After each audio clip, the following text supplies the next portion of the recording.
Thank you, Felicia, for that introduction. I wanted to do a little bit of another introduction as well, just to introduce Amy. We're really excited to have Amy. She's one of our, she's on our creator crew, was a brand ambassador with us. She's very familiar with Tombow, very talented artist, and she's going to be teaching you today how to letter, blend, and watercolor with our dual brush pens. So if you have any questions during the class, like Felicia said, feel free to drop them in the chat bar and we'll do our best to answer them. And so will Amy. So Amy, I'm going to hand it off to you. Thanks so much, ladies. And thank you to all of you for joining in this afternoon. I appreciate you setting aside some time to play with markers with me. I see lots of folks from all over the place, even from British Columbia, from Canada, as well as Texas, New Jersey, Ohio, Georgia, Florida, Massachusetts, Maryland. You're all over, and that's just so fun for me. I think one of my favorite things about these classes is that it gives me an opportunity to chat with and teach folks from all over the place when we couldn't necessarily get together in person. So I love that you guys are here. And I'm really excited about what I have to share with you today.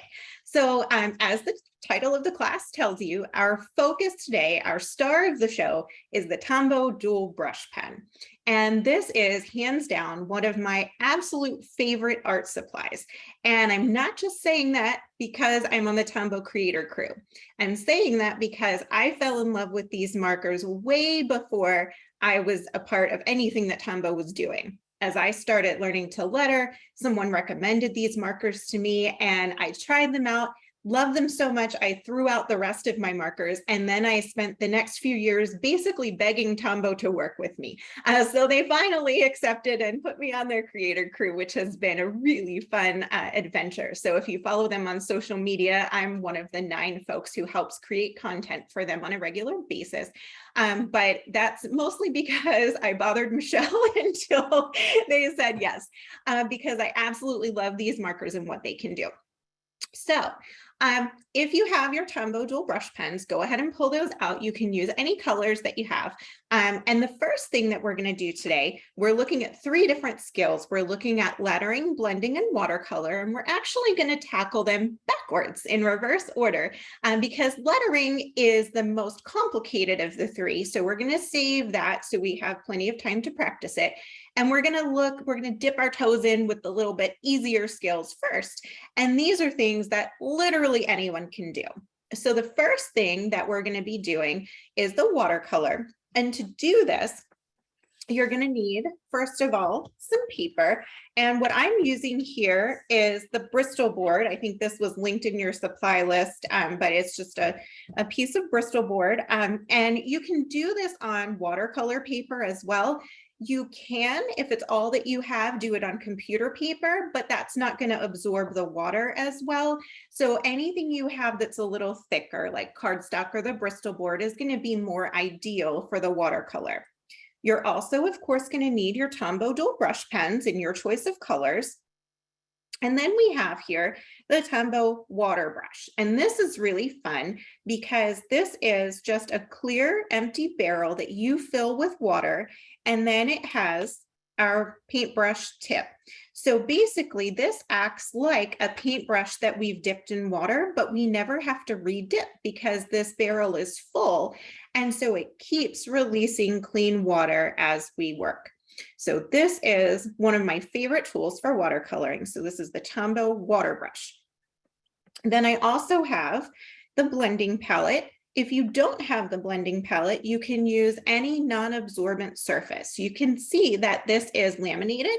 So when I color on here, you'll see the ink pool up. It doesn't soak into the surface. Something that you might have on hand that would work just as well is a plastic baggie. So if you don't have the blending palette, just anything non-absorbent, even a trash bag will work. I've been known to use that in a pinch. So the first thing that we're going to do is look at how to paint with our markers like we're doing watercolor. So here on my Bristol board, I have 2 little floral doodles that I did earlier today. And I want to show you really quickly how you can doodle one that you can fill in with watercolor. So for this one, all I did was I just made a messy circle. you're just going to draw that circle shape and trace back over it a couple times. But as you do, the idea is that we want those lines to overlap a little bit. We're not trying to perfectly trace our circle. So we're just kind of making that what I call messy circle. And then we're going to put some dots in the center. And then we're going to add some leaf shapes, and you can just add those on the side wherever you like, one at a time, or a little cluster of 2 or 3. And that's going to give us a little flower that we can use to color in with our watercolors. Then if you like daisies or petaled flowers, all I did here was I did an upside down U, close it off at the bottom, and then I'm going to make a series of teardrop shaped petals. And then they're just going to come right around. And I usually get 5 petals on mine, but you can do more or less if yours are bigger or smaller. We add a stem, and then you can add any kind of leaves that you like. I just kind of make a bumpy line for mine and then repeat on the other side. But you could also do a different shaped leaf if you prefer. And that gives us a little daisy that we can work with. But for our watercolor purposes, what's important is not so much the doodle itself. You could draw anything you want. You could draw a basic square or a basic circle and color that in. The idea is just learning how to paint these in. So, oh, good question here. Deborah is asking in the chat what marker I'm using for the doodles. This is the Tombow Mono drawing pen. And it is water-based, but it's pigment ink. And so because it's pigment ink, it doesn't blend when I use the watercolor. So you want to use either an alcohol marker, a permanent marker, or something that's pigment-based like this mono drawing pen in order to be able to use this with the watercolors. Because if you use a regular water-based marker that's dye-based, then what's going to happen is when you add the water, everything's going to mix together and it's going to turn pooey brown. So we don't want that. Okay, so now it's time to do our watercolor. And thank you, Deborah, for asking that question because that's really important. All right, so we're going to take a Tombow dual brush pen. This is number 743, which is a really pretty pink. And I'm just going to scribble a little bit of that on my blending palette. And then I'm going to take my Tombow water brush and I'm going to pick up that ink so you can see it's getting onto the bristles. And now I'm just going to use it to paint. And you can see, like, how cool is that? The magic is already happening. So it's acting just like watercolors and it's allowing me to paint in the colored areas of my doodle. I drew these a little while ago so that they had time to get fully dry, because if you do it while the ink's still wet, this could mix. So I would recommend making sure it's nice and dry. Kelly is asking how I get the water to the tip of the water brush. Holding it this way and having the point down to your paper should automatically cause the water to flow. If it's not starting, you can give it just the littlest of squeezes and that'll encourage the water down. But it should, gravity should do the work for you, Kelly. Like Michelle said, you can press on the barrel a little bit if you need to, just a little squeeze, but it should just kind of get started. All right, so now I'm going to color my other one here. And what I want to show you now is I'm going to take another pink marker. This is 723. And what we're going to do here is I'm going to start out with my darker color in the middle, and then I'm going to come back and I'm going to pick up a little bit of my lighter and I'm going to do that around the outside edge. And so what that does is it just allows me to do a little bit of shading on my flower. So you can see that that one looks just a little bit different than the top one because I've mixed those colors together. Now I want to do the leaves. So what I need to do is run my brush clean. So if you have a paper towel, if you have just a piece of scrap paper, all you have to do for this is you're just going to run your brush until it's dry. You can even do it on your hand. That's typically what I do because I always forget paper towels. And you're just going to run it until the ink is not making a color anymore. You may still see a hint of pink on the bristles themselves, but when the water runs clear, it's ready to switch colors. So now I'm going to take number 173 and scribble that a little bit. And then I've got 245 here. So we've got a lighter green and a darker green. And I'm going to come in and color my leaves with the lighter green first. And I'm going to hit the ones on this bottom flower as well. And then I'm going to come and pick up a little bit of the darker green and use that as an accent. And you can see that this works a lot like traditional watercolors, but we're doing it with markers, which I think is super cool because it's so much easier and more portable to take this along with you somewhere than it is to take a full watercolor set.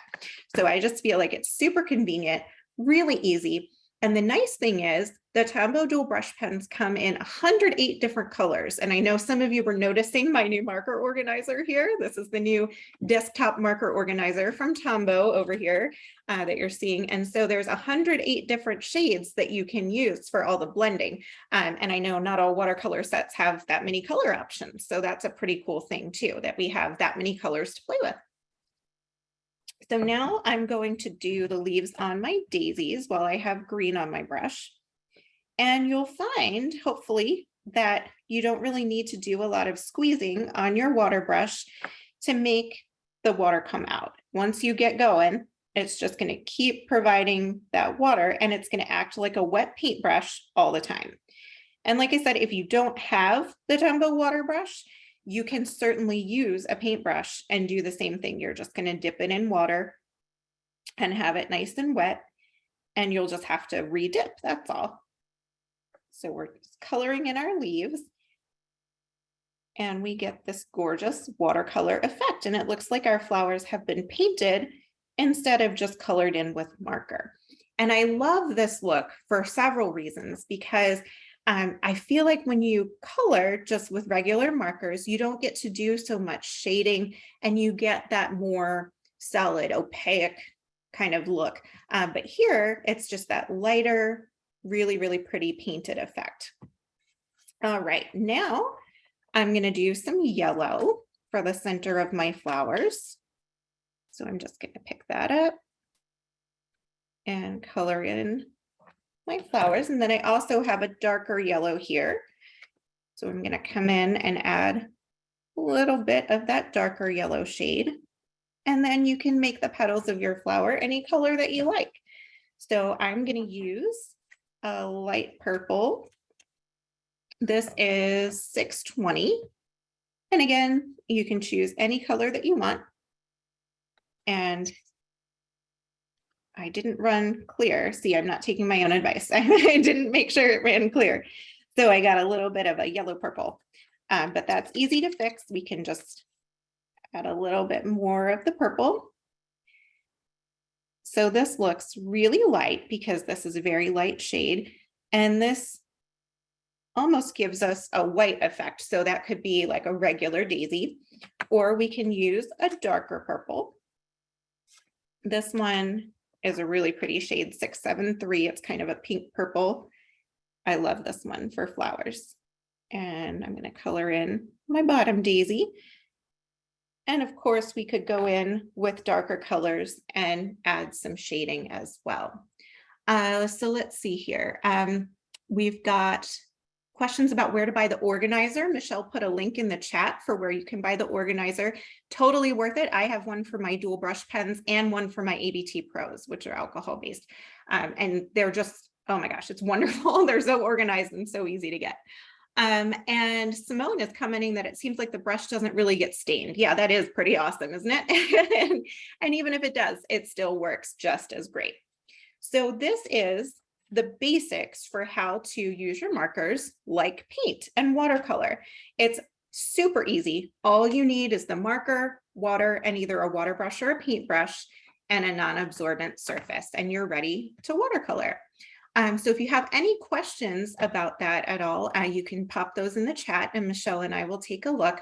But before we transition off of watercolor, I want to show you one of my other favorite tricks for how to get a cool watercolor background with these markers. So to do this, I'm actually going to use a plastic baggie this time. And I'm going to use some colors that are in the same basic family. I'm going to use some different teals and blues. And what I'm going to do is basically scribble areas of color all over this bag. And I don't have to cover every single spot. There's going to be some spots that remain clear. You'll see that. Hopefully you can kind of see on your screen how that's working, but I'm just filling in areas of color. And again, choosing colors that play nicely together. So I wouldn't want to do like orange and purple together, because remember, these are going to blend with the water. And so I want to make sure that when they blend, they're going to look nice. So I've got my different teals and greens here. And then what I'm going to do is I'm going to take my water brush and I'm just going to wet my piece of paper. And for this, I am squeezing a little because I want to get a good bit of water on this surface. And then I'm going to take my bag, I'm going to flip it upside down, and I'm going to rub. And what happens is that those colors are going to blend and they're going to create a gorgeous watercolor wash background that I can then letter or draw or doodle or anything I want on top. So this is hands down one of my favorite techniques. You see that it took about 10 seconds to do, and it turns out really cool. Every time it looks unique. And I've done this with shades of purple. I've done it with oranges and pinks. And, you know, every combination that you use is going to look a little bit different. You can also take those little drip drops on there and they kind of add personality, I think. So I always like to do that when I'm done. I go around the edges with the little drips. And then what I do oftentimes is either I will hand letter a quote on top of this, or I like to cut these in like little index card size things and make them into name cards. I teach a lot of workshops, and so I'll put people's names on them. They're really nice for like place cards. So that's another way that you could use this. Good for cards too, just regular greeting cards. I know a lot of folks like to create your own. I'm in that camp too. I like to make my own cards rather than buy them, because then they're more personal and so much cheaper, right, guys? Cards are ridiculous now, like $8 for a card.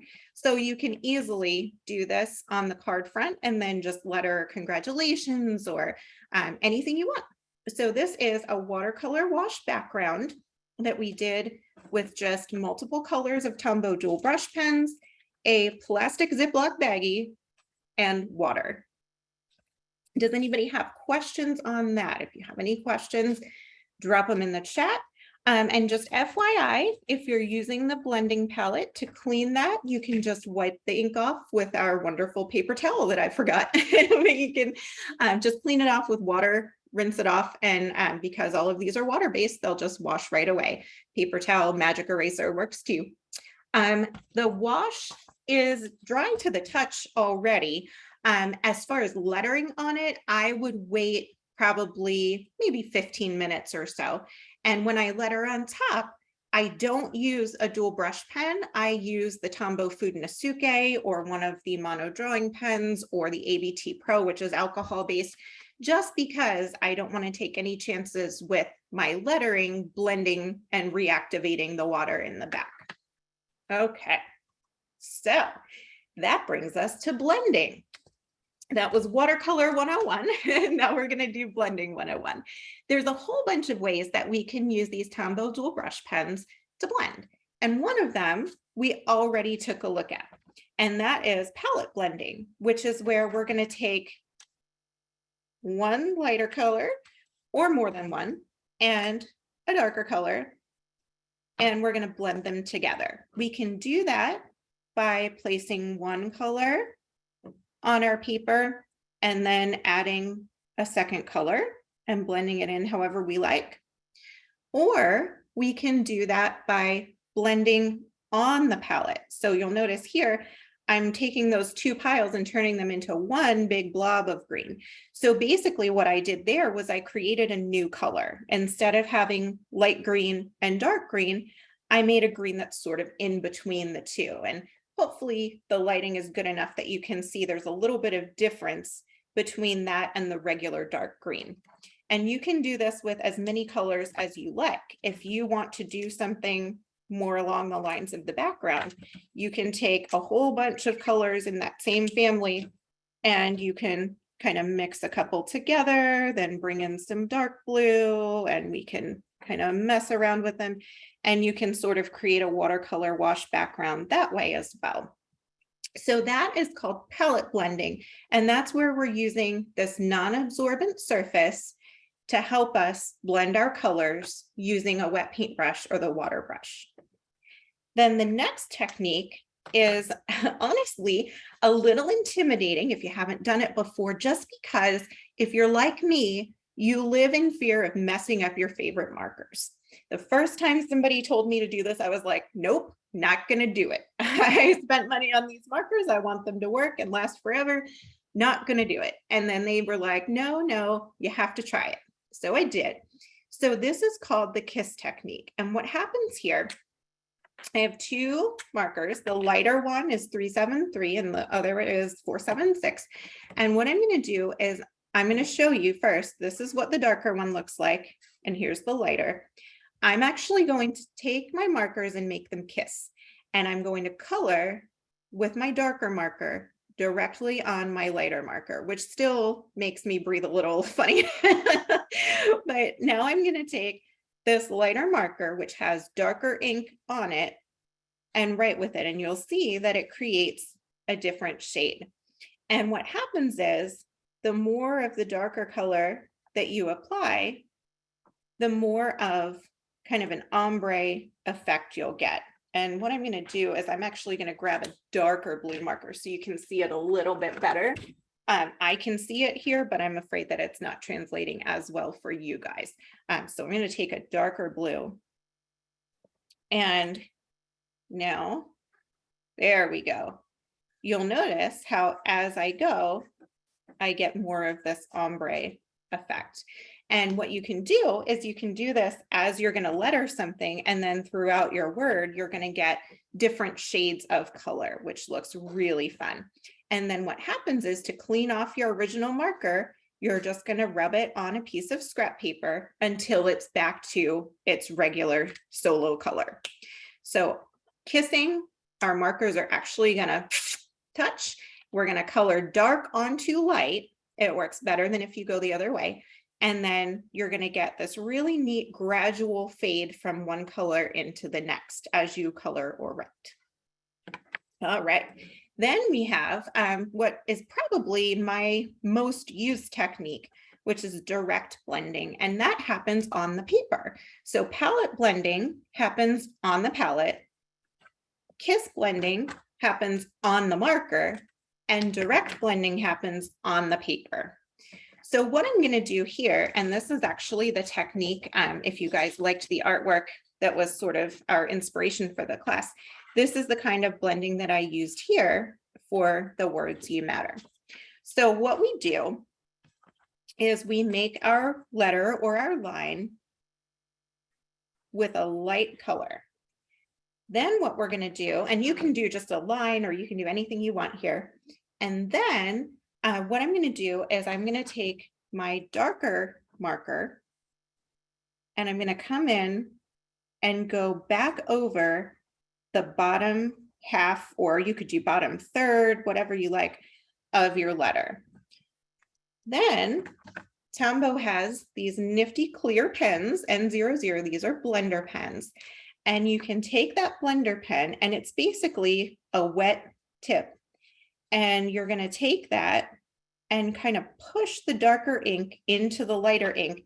And that's going to give us a smoother transition. So instead of having light, dark, now we have this transition. And I'm going to hold that up so you can see it a little bit better. But we've got dark into light. So I'm going to do that again. So we're just going to do whatever our letter is. And here I'm going to use a different base color just so you can see a little bit of a different blend. And I'm going to come in with, let me grab something darker here. with a darker marker. And then I'm going to take the clear Tombow brush pen or blender pen, and I'm going to push that dark color into the lighter color. And you can push it up as far as you like, all the way up or only part way up. And then you get that really cool ombre effect. Then just like we were talking about for everything else, to clean this blender pen, just scribble. And then when you don't see the color anymore and it's running clear, it's ready to be used again for your next color. So all of these are self-cleaning, which is pretty fabulous.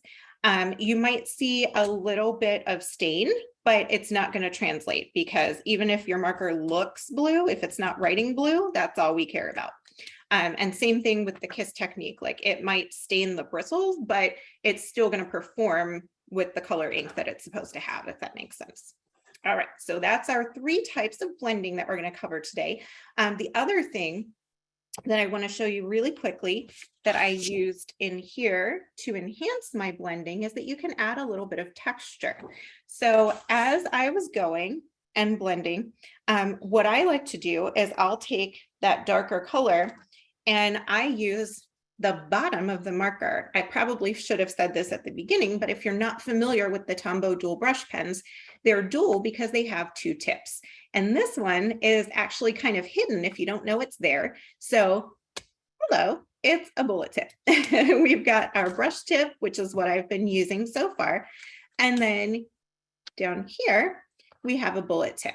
And we're just going to take that bullet tip, and I like to add a bunch of just little teeny tiny dots going from the darkest area up into the lighter area. And that's just a little bit of texture. And I'll show you that in the example again. And you can see how that kind of helps with the blend and adds something really cool to your letters. So we've got palette blending that happens on the palette, KISS technique that happens on the marker, and direct blending that happens on the page. All right, now it's time for lettering. So one of the reasons why I think I was asked to teach this class is that lettering is kind of my specialty. I absolutely love hand lettering, and hand lettering is basically the hobby of taking written words and turning them into art. And it encompasses lots of different fonts, lots of different writing styles, but the one that we are most familiar with, I guess, when we talk about hand lettering that people are always thinking of is what we call brush script. And that's what you see here. And what is so appealing, I think, to our eyes about brush script is that every letter has a contrast of thick and thin lines inside that letter. So every single letter has thick parts and thin parts. So what we have to do is figure out, first of all, where are the thick parts and where are the thin parts? And how do we make our markers do that? So when we're writing, anytime that our pen is moving across a page, it's moving in one of 3 directions. It's either moving up away from us, moving down toward us, or moving across the page in a horizontal or diagonal motion. If our pen is moving away from us, we call that an upstroke. If our pen is moving down toward us, that's what we call a downstroke. And then, of course, we have a horizontal stroke if our pen is moving across the paper. And that's when we're crossing an H or crossing a T. So the basic rule when it comes to hand lettering is that downstrokes are the thick part. So if you're taking notes, this is the secret to getting a brush script look. Downstrokes are thick, everything else is thin. We've got a great question from Mariana in the chat. Isn't this also known as calligraphy? Yes and no. It's called modern calligraphy very often. The difference being that traditional calligraphy happens with a metal nib pen that's not flexible. Brush script or modern calligraphy is done with a brush pen, a flexible tip. And so the method, the technique that we use to make the thicker and thin lines happen is different than what you do in calligraphy. So it's a similar style, slightly different technique and a different tool. Okay, so we've got upstrokes and horizontal strokes are thin, downstrokes are thick. There are two ways that we can use a Tombow dual brush pen to make our writing look this way. The first one is called faux calligraphy, and we do that actually not with the brush tip. We do that with the bullet tip. And what we do is we write a letter, like I'm going to write the letter A. And what we do is we go back to our letter and ask ourselves, where was my pen moving down? Everywhere that my pen moved down, I'm going to make that thicker by adding a second line and coloring it in. So all we're doing is we're going to take our letter, like let's do a C this time. We're going to find the downstroke, we're going to make a second line, and we're going to color it in. And since we have the Tombow dual brush pen here, we can either color it in with the bullet tip, or we can flip our marker around and we can color it in with the brush tip like so.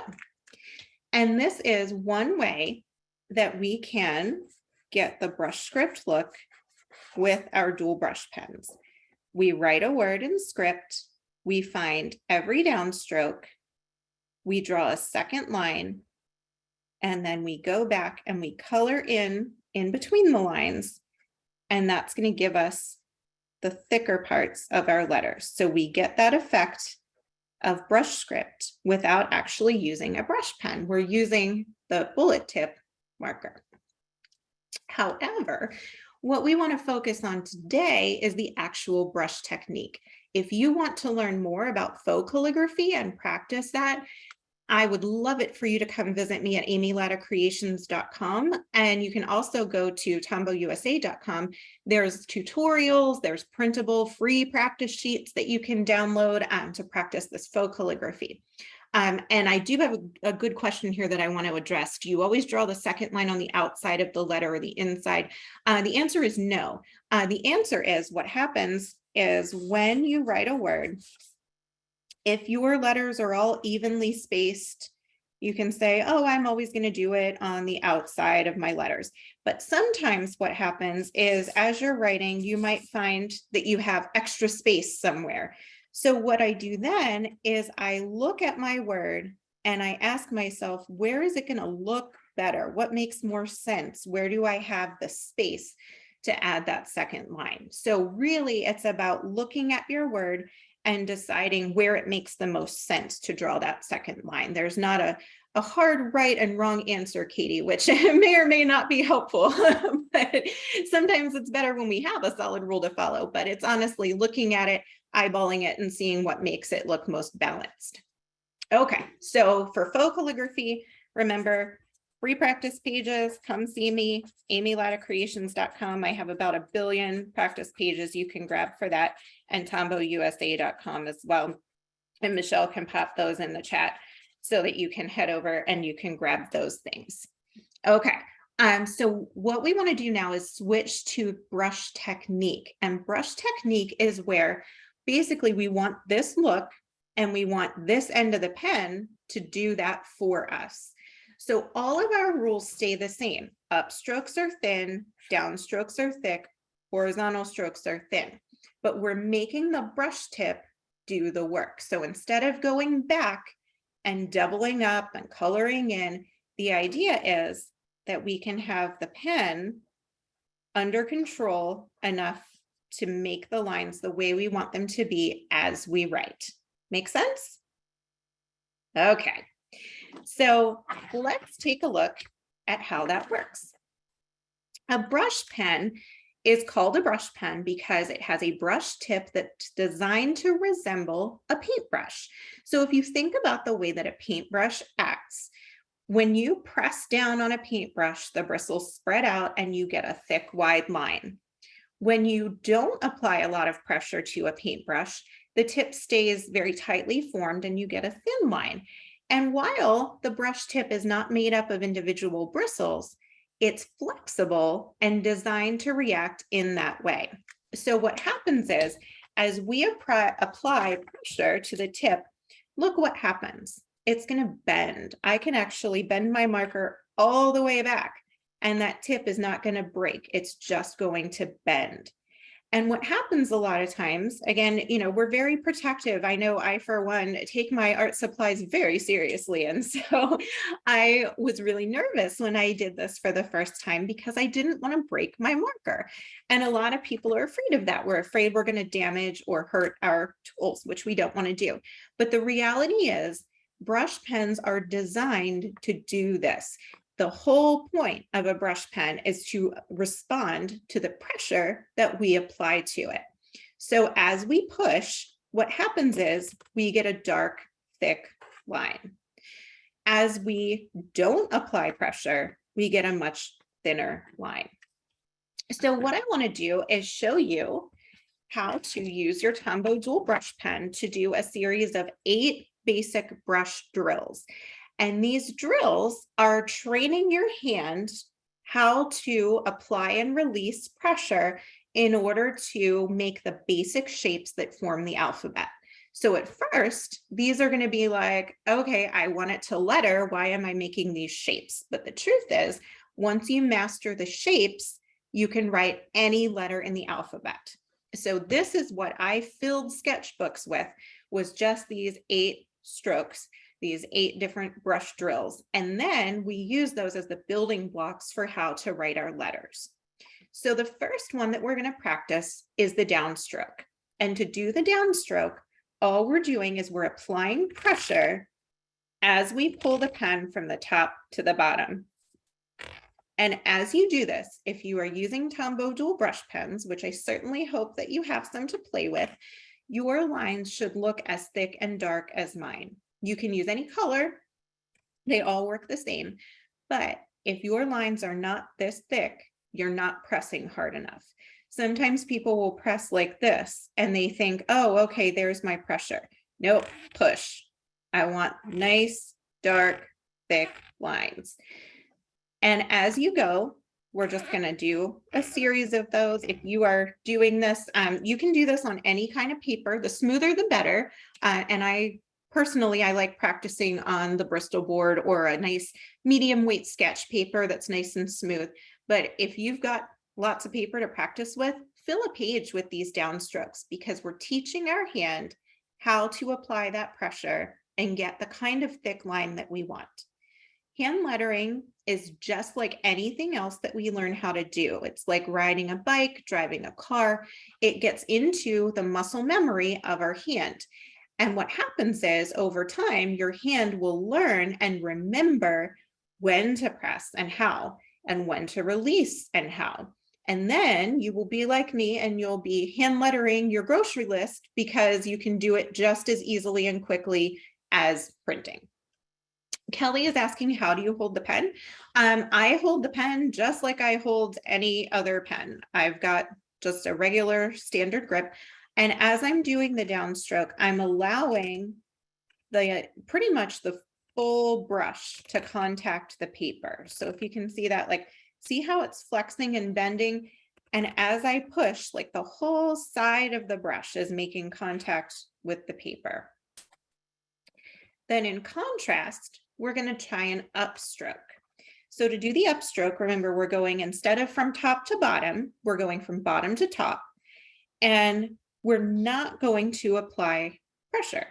Now, of course, we have to apply a little bit of pressure to write, but basically we're letting our pen just skate across the paper in an upward direction. And you should be able to see a very distinct difference between your downstrokes and your upstrokes. So practice a line of those. We've got nice thin upstrokes. And we're teaching our hand that anytime it moves down, we press. Anytime it moves up, we release. And before we move to the next shape, what I want you to do is actually alternate those. So what we're going to do is we're going to go up, down, up, down,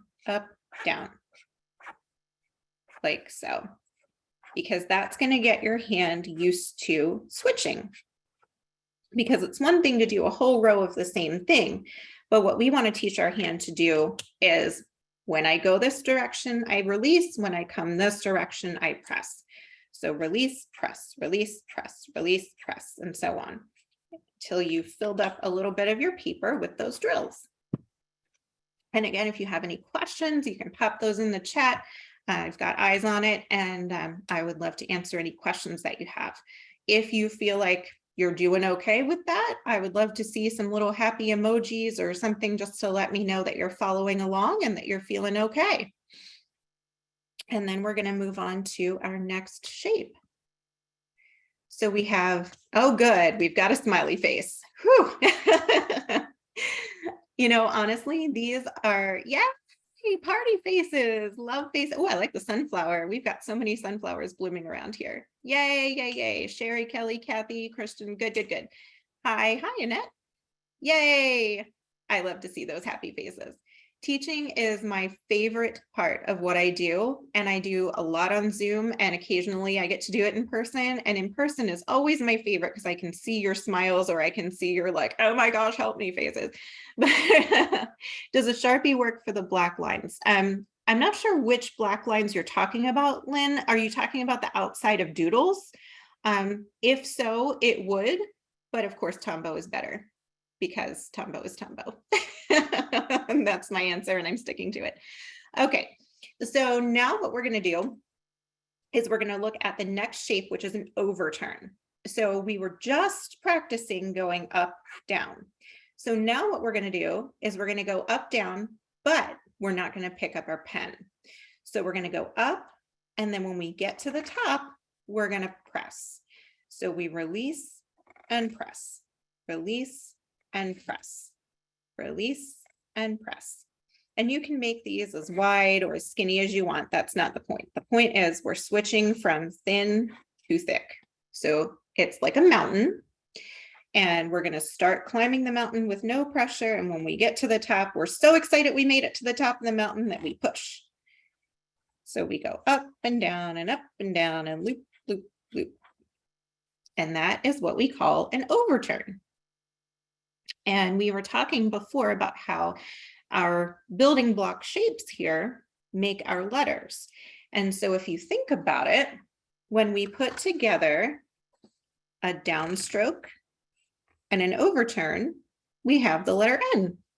Or if we put together a downstroke and two overturns, we have an M. So you're already starting those building blocks for letters that you're going to use. All right. Then the opposite of an underturn, or the opposite of an overturn, is an underturn. And an underturn is shaped like the letter U. So what we're doing here is, once again, we're going to change from thick to thin, but this time we're starting out with our downstroke and then shifting to our upstroke. So a lot of people find this just a little bit trickier than the overturn, because when we get right here, we have to release that pressure. I think it's easier to apply pressure than it is to release it. I think it's just a little bit less natural for our hand, but we're going to train it anyway. So we're going to push and release and push and release. And my biggest tip is release before you think you need to. As soon as your hand starts to change direction, like I'm coming down now, my pen is starting to go to the right, so that's where I'm going to release as soon as your motion shifts. Because what happens is people hold on too long, and then we get this like funky, weird, like oopsie kind of thing, and then the whole letter looks bold, and that's not what we want. We want thick on the left and then thin around the curve and going up. So practice, practice, practice. Underturn. We can remember that this is an underturn because it starts with a U, and this is a U shape. But the reality, friends, is that it doesn't matter what you call it, as long as you're practicing the shape. There's not going to be a test. Michael's didn't authorize me to give you a final exam, so we're not going to test you on what these are called, although you can certainly write them down for your own practice and reference. But this this underturn, the point is to get us shifting, because when we write letters like the U, we're going to have to make those changes with our hands. So when I write a cursive U, I have to be able to do that. The other thing you'll notice is that most cursive letters end with an underturn because we're coming back up to connect to the next letter. So whatever letter you're making, often it ends with that underturn shape. So it's going to be a really, really important one for you to master, because most letters do that in order to connect to the one beside it. Then a compound curve is a technical term that somebody made up for a squiggle. If I were naming it, I'd have called it a squiggle, but you can call it whatever you want. So all a compound curve is an overturn into an underturn. So we just go up, down, up, and we're making that squiggle. So we go overturn into underturn, wiggle, squiggle, like so. And that's just combining those two skills. So overturn into an underturn without picking up your pen. Easy peasy, right? Everybody's a professional. As you're practicing, what I want to emphasize is what I say literally all the time in my classes and on my website, until probably people are sick of it, which is that practice makes progress, not perfection. Please do not leave thinking that you are a failure because yours don't look perfect or exactly like mine. Practice makes progress. So the more that you do this, the better you're going to be. I got a question here about how do I feel about tracing practice sheets in the beginning? I feel excellent about that, because it's training your hand to do that motion. So whether you're tracing or freehanding, if your hand is practicing that motion, good, good, good. That's getting it in your muscle memory. In fact, the new book that I'm working on right now, Brush Lettering for Beginners, I'm adding in so many tracing sheets. I've never put those in my books before, but I feel like they're so beneficial, and I have them on my website for people to use, and it's the people come to the site to get. I feel like it's so beneficial because it just gets you to practice. So definitely, is it Daria? My eyes are bad. Yes, use your practice sheets. Let's see. How do you know when to release and add pressure? If your hand is moving down, add pressure. If your hand is not moving down, you should be released. Is it better to do it slowly or fast? Fast. Unsteady hands, I'm going to say the same thing. Do it faster and do it smaller, because the slower you do it, like if I'm trying to, okay, I'm going really slow, like then my hand has more time to misbehave. And if I'm going really big, then my hand has more time to misbehave. But if I'm quick and small, my hand does not have time to not do what I want it to do. Okay, now really quickly, because we only have 10 minutes left, we're going to do an ascender loop. This is basically the letter L. And what this is an upstroke into a downstroke that crosses back over itself. So we're going up and down. Previously, we were going left to right. Now we're going right to left, up, down, like so. And that's going to be any letter that has an ascender loop, a letter that a line that goes above the letter. So think H is an ascender loop plus an overturn. A B, all those kind of letters like that. A K, all of those are built off of ascender loops. So this is one that we want to really get familiar with because a lot of our letters use it. So we're just light, light, light, push. And once again, it's right when we get to the top and our pen starts to move down. As soon as you start to move down, push. And then we've got the descender loop. And the descender loop is just the opposite. So we're doing push, release. And this is like our J, or it's like our G, or our Y is an underturn with a descender loop. So hopefully you're starting to see that our shapes come together to make these letters. So we push, release, and push, release, and push, release. And that gives us our descender loop. All right.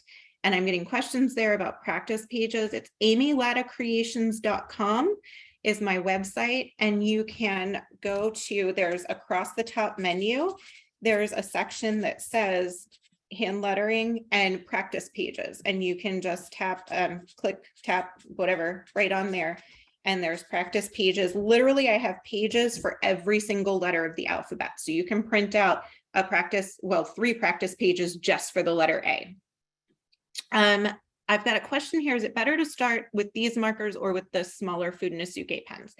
To be honest, when I practice just the drills, I like these because they're bigger and I can see the contrast better, and it's easier just to kind of get the hang of it. As you get going, the Fudenosuke is my favorite lettering pen. And so you can switch to that. It gives you a little bit more control because it's a smaller brush tip. And if you're not familiar with that, it looks like this. And it's also from Tombow. And then real quickly, the last shape is an oval. And the oval is, we push and release. It's a lot like an underturn, except we connect it at the top. So we push, release, push, release, push, release, and that gives us our O. And of course, that's going to be what we use to write an O, as well as for other things like our D is an oval with an ascender loop, and so on. So we push, release, and that is our oval. And we made it. So now let's take a couple minutes to review and to talk a little bit about questions that you have and the supplies and what we learned today. So thank you again so much for following along with me. This was really fun. My biggest concern about teaching this class was that I had so much I wanted to teach you and this long to teach you. So we made it. We did it. 1 hour, 3 skills. Yes. So we did our watercolor first, which, remember, our watercolor just requires the marker and water and a brush, whether that's the Tombow water brush or a wet paint brush, and some kind of non-absorbent surface. We also did the watercolor wash background, which was with our plastic baggie. You can also do that with the blending palette, but I like the baggie because it's more flexible as you move and mush it. So I like the baggie for this. So that was watercolor wash. We just scribble, scribble, scribble, wet, wet, wet, rub, rub, rub. Then we have blending. Palette blending happens on the palette. Kiss technique happens on the marker. And direct blending happens on the paper. Add dots for extra fun. And then we have our 8 brush lettering drills. Downstrokes are thick, everything else is thin. We have downstrokes, upstrokes, overturns, underturns, compound, curves, ascender loops, descender loops, and ovals. And when you put them together, you make letters. And when you have letters, you can do lettering. We can also do faux calligraphy, which you can learn all about on my website or on the Tombow website. Michelle is wonderfully, as she is putting links to follow me and to follow Tombow. A couple of tips. I've got people who are asking for more classes. Thank you. I've got people who want to know more in the chat there. So FYI, one of the things that I do as a content creator for Tombow is I do YouTube videos on Tombow's YouTube. So if you follow them there, you can see I've done some doodles, some lettering. I've got one that should be coming out this week. I think I'm doing some really cool doodle shrinky dink things. But I do lettering on there as well. And, you know, if you're having fun and you love it, tell Michael, tell Tombow that we want another class and what you would like to learn so that we know what you want to do. But again, the star of the show, the Tombow dual brush pen, available in 108 fabulous fun colors. It is water-based, so we can do all these fun things with it. That being said, it's best on paper surfaces. If you want to do this lettering on non-paper surfaces, you want to check out the Tombow ABT Pro, which is a brush tip but alcohol based. So make sure you check out all of Tombow's products because there's something for every project that you want to do. And of course, we have the desktop marker organizer that you need in your life because look at it. Marker organizer. I ordered a second one for my ABT Pros. It's behind me because I'm a sucker and a hoarder, but it's okay. So Michelle is also saying that we do tips and tricks on TikTok. So yes, follow there. I create some of the reels for Tombow, so you'll see me. You'll see our other creator crew members who are also super duper talented. And if you like what I do, check out my book, Hand Lettering for Relaxation, and pre-order Doodle Everything, which is coming out October 18th. This is available on Amazon and wherever books are sold. Doodle Everything is literally doodling everything, 400 plus little fun pictures and things. So you'll recognize that flower, and I've got everything else you can imagine. But if you are interested specifically in the hand lettering, you want to start with my book, Hand Lettering for Relaxation, which is a workbook that works you through all of these super fun things. And Michelle, who I love, is putting my link to all of my books in the chat. So you can click that and see what book looks most interesting to you. So hopefully you learned something or a bunch of things today. I'm seeing lots of folks say that the class was helpful, which is wonderful. And if you get practicing and playing and you make something that you love, which we know that you will, please tag us. I'm at Amy Latta Creations just about everywhere, and Tombow is Tombow USA just about everywhere, I think. So you guys, if you post, if you share, tag us so that we can see and share and be excited about your work. That's one of my favorite things, because I can't see your sketchbook. I can't see what you guys are doing and peek over your shoulder and give you a pat on the back that I would really like to do. So if you would post those things, anything that you did today or that you do in the future, give us a tag and then we can share and get excited. Amy? So, yes. Before you close the class, I do want to let everyone know that because Michelle has put in all those great links, you can go down near in the chat field next to the smiley faces. You will see 3 dots. Click on those 3 dots. Click on the save chat. I would suggest doing that right now. Go ahead and save the chat so that you can have access to all the links that were provided. Thank you, Felicia. I didn't know that was a thing. It is. I don't know exactly what it would be on your phone. I do believe you would still click on the 3 dots or the 3 lines and get to the more section and click on save chat. Marianne, I do see that your hand is up. Unfortunately, this class, the mics are muted, therefore I would not be able to mute you. So please, really quick, put your question in the chat so that we can get that answered for you. But once again, you can save the chat by clicking on the 3 dots in the chat field next to the smiley face so that you can save the chat and have it for later access. Yes, and I just wanted to mention, we've got a question that keeps popping up here. How long does a brush last for? How long does the ink last in the pen? I will tell you that I have had some of the same brush pens for years now, and I also take them to classes and let other people use them and practice with them. Running out of ink, it takes a while. And if you know me, you know that I use my pens. So they will last you a good long while, many years. And they're definitely worth the investment. And I just want to point out really quickly, because this was the cover image for the class, you now have all the skills that you need to create this picture. We didn't have time to do it together today, but all I did here was I did brush lettering in a light blue for You Matter, and then I did the on paper direct blending with the dots. Then I just took a pen and I outlined with black marker so that, just outline the shape of the lettering. I doodled the daisies and watercolored them in like we did at the beginning. So this has watercolor, blending, and lettering, and it's all 3 of the skills that we learned today. So if you want to attempt this particular project, you now know what you need to know to do it. And we've got people saying they have Tombows that are 20 plus years old from the 90s. Way to go. And they're still fresh. Oh, I will say that you will extend the life of your markers if you store them horizontally, because if you think about it, they've got ink on both. I mean, we have the ink coming out of both ends. So what we want to do is store it horizontally so it just kind of chills out here.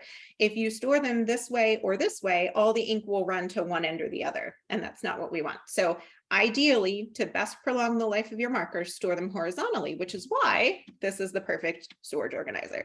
But if you don't have it, you can keep it in the pack that it came in. Just keep your markers in their packs. They come in pallets of 10, or like at Walmart, you can get smaller pallets, and just stack them up in a drawer and store them that way. But this is the best way to store your markers. Pro tip. All right, does anybody have any last minute questions? If not, we will go ahead and close out our class. And like Felicia said, this is going to be recorded. And so it's going to be available within 24 to 48 hours on the Michaels website, as well as the Michaels YouTube channel. So you can go back and watch it again, and we can create again together. And you can share it with all of your friends who might like to learn to do this as well. So huge thank you for joining in today. I know setting aside time in the afternoon when you have tons of other things that you could and should be doing probably, I really appreciate you taking the time to create with me. This is one of my favorite ways to create art, and so it's really a passion of mine to share it with others and to teach you that you can create really beautiful things. So thank you so much for being here. Please come find me, come visit me at amylattacreations.com. Find me at Amy Latta Creations on social everything, so that I can say hi. Tell me you were in the class. I would so love to meet you and to answer any questions you have, and just to know that you enjoyed what we did today. So take care, guys. Thank you again so much, and we'll see you next time.